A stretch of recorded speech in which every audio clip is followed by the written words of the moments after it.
We have this opportunity that we wouldn't have had years ago to ship a game and then really collaborate with people outside the studio to figure out, like, what is the best version of that? Honestly, yeah, like we're building something the community has been asking for, and it's accumulation of everything that we believe the game needs to be. The upside to that is we're not holding anything back. All the feedback we've heard for the last year is, this is it, it's in Forsaken.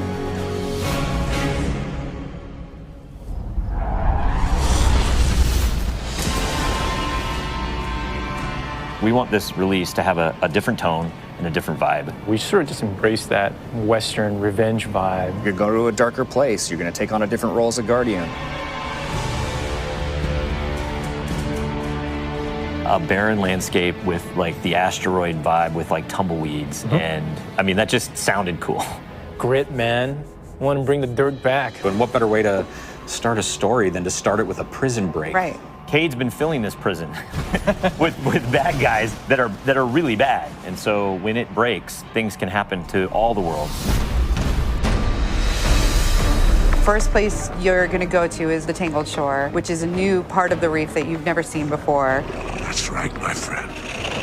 It's a collection of lashed together asteroids and rocks out in the asteroid It's belt. very otherworldly, and it's full of pirates and assassins and bad guys. It's become a lawless place. It truly is a frontier. It's completely taken over.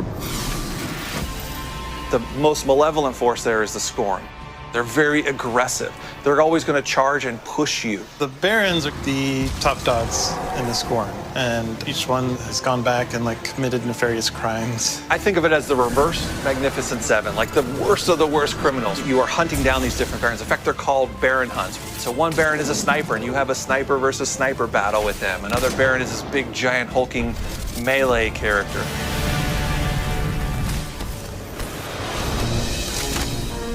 One of the things we're most excited about is the new weapon system. Hey, if you like Destiny 2, great, play that way. But if you like Destiny 1, great, play that way. But if you're crazy, why not 3 shotguns, right? Just for the fun of it. We need to have as many ways as possible, and then we need to have people fighting about it. Like, no, man, you f***ed up, you're taking the wrong weapons, or can I say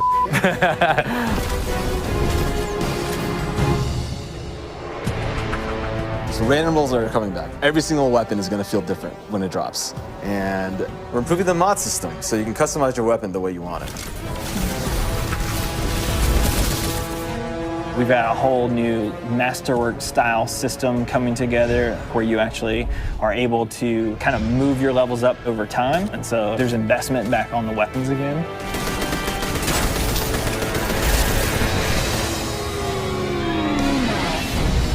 New supers, yeah, crazy new supers. What's your favorite? Fire knives are awesome, which is a different take on Golden Gun. We took a lot of inspiration from Rise of Iron, cast that thing, you got a huge hammer now, and you slam that thing down and it sends out this fire in front of you that then creates a fire tornado. We gotta take it to the next level, you know? The idea that anyone who plays, however they play, they're gonna have some new way to engage. Yeah. I'm in love with the new Void Warlock. Teleportation that's like super anime, just like We've been having great games with the Arc Warlock. Basically cast this thing, he pulls back. Yeah, and it's gonna break the game, and I think that's amazing, yeah, you know?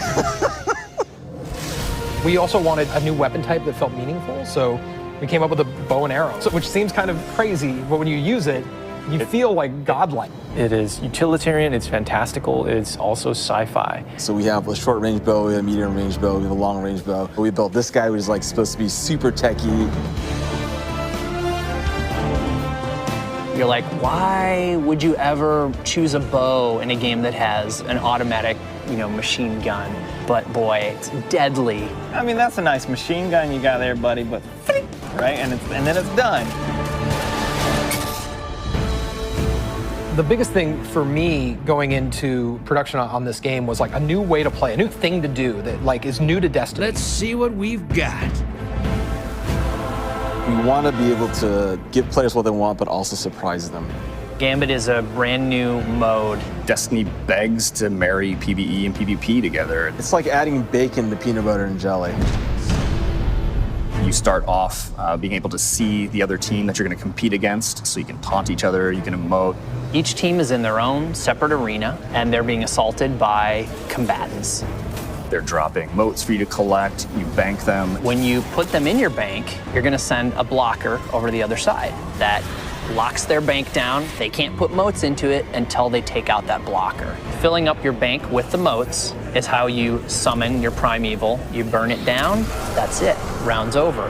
The interesting part is that we allow one person from your team to go over to the other side and physically invade. I mean, I've seen people that just hate PvP. Like, the first time they invade and they get multiple kills, they'll come back and they'll be like, suck it! It's awesome.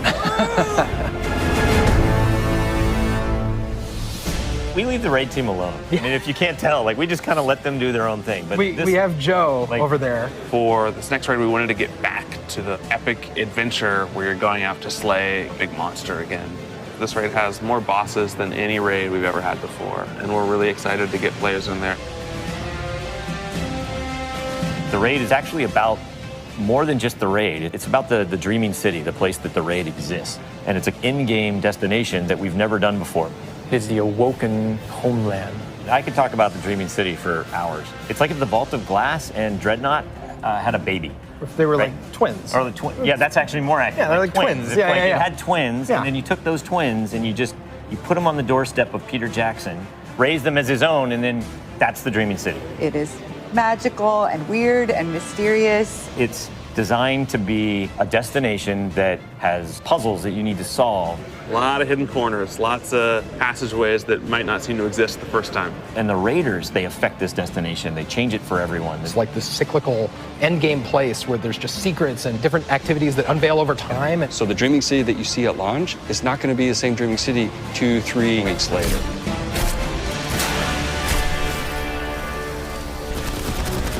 So with every design decision we made for the Forsaken, like the first thing we ask is how will the community react to this? Players want their investment in Destiny to matter, and they want to be able to see that reflected in the content. We knew we wanted to do something for the collectors in our game, so we built a feature called the Collections. It's a way for you to track all the items that you can go out and acquire.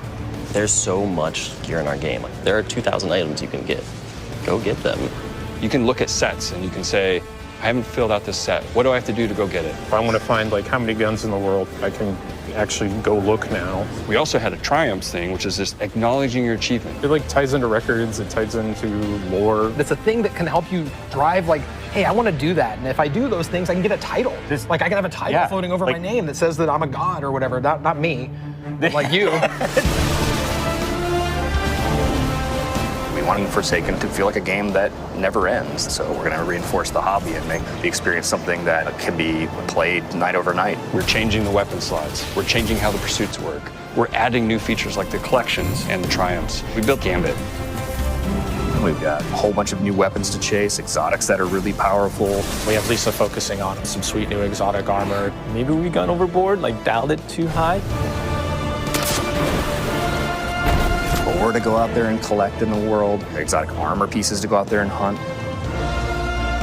We're working on armor perks, random rolls, new mod system, new subclass paths.